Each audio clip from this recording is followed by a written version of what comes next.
Many, many years ago, in a quaint little town in Taranaki called Eltham, two little boys were born.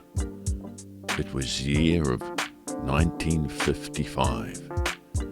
Then in 1960, these two little boys wandered off to school, terrified, but became lifetime friends after that.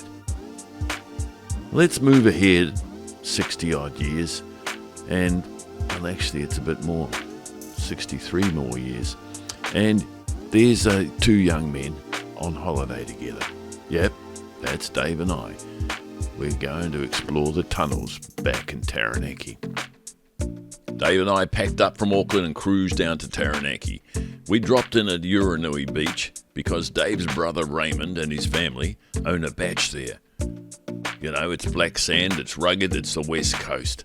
So, you know, a bit of driftwood and stuff just gives it a bit of character. And look, there's the gang car. Yep, my trusty car.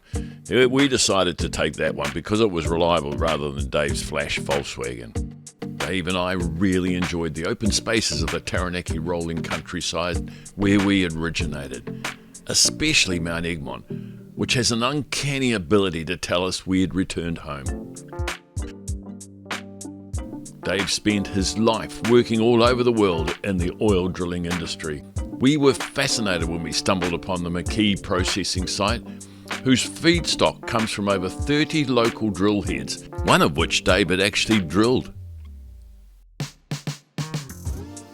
Trying not to be distracted, we headed off in pursuit of tunnels. We actually spent 3 days travelling through the outback of Taranaki through some fairly rugged terrain. I was very proud of the old Falcon as she easily handled roads designed only for hire farm vehicles. We actually found 5 tunnels. These tunnels are primarily single lane, adding to their remote charm and adventurous appeal. Today they serve as historical sites, attracting travellers who want to experience New Zealand's rugged, less travelled roads and discover its early infrastructure. The tunnels were primarily dug by hard-working labourers, many of whom were settlers, road workers and even local farmers. Work was challenging, using picks, shovels and hand drills.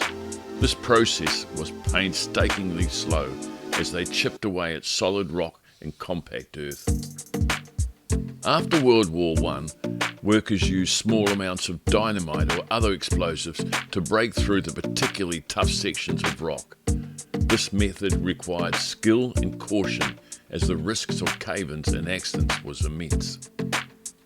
By the 1930s, some tunnels such as Moki used steam compressors powered by coal. This allowed them to operate power jackhammers, which were a significant improvement over the manual digging tools and sped up the process. Digging through rock and earth, particularly in the old days, required immense physical strength and endurance. Workers often laboured for long hours with minimal rest. Tunnels were poorly ventilated, and workers were exposed to high levels of dust and fumes from explosives, and later on, the compressors.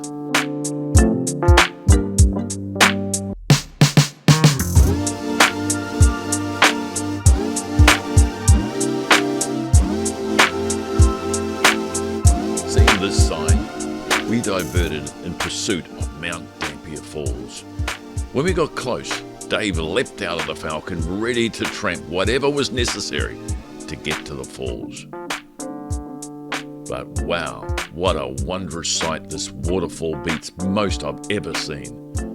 It's spectacular. Time may change the landscape, but it can't erase the spirit of those that came before us. Their stories live on, whispered in the hills and echoed through the old tunnels we discovered. We even were fortunate enough to catch up with another old school friend of ours from the 1960s, Mike Guthrie, and he took us for a tramp round Taranaki's beautiful Lake Mangamahoe. Thanks for coming along with us on this journey through the heart of Taranaki, a place rich in history and rugged beauty. For us, It's more than just a road trip.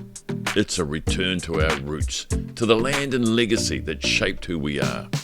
We have walked in the footsteps of the early settlers, seen the hand-dug tunnels they carved, and passed by the weather-beaten houses and sheds they left behind. A testimonial to resilience and grit. If you've enjoyed the glimpse of Taranaki's past and its timeless scenery, don't forget to like, share and subscribe. Until next time,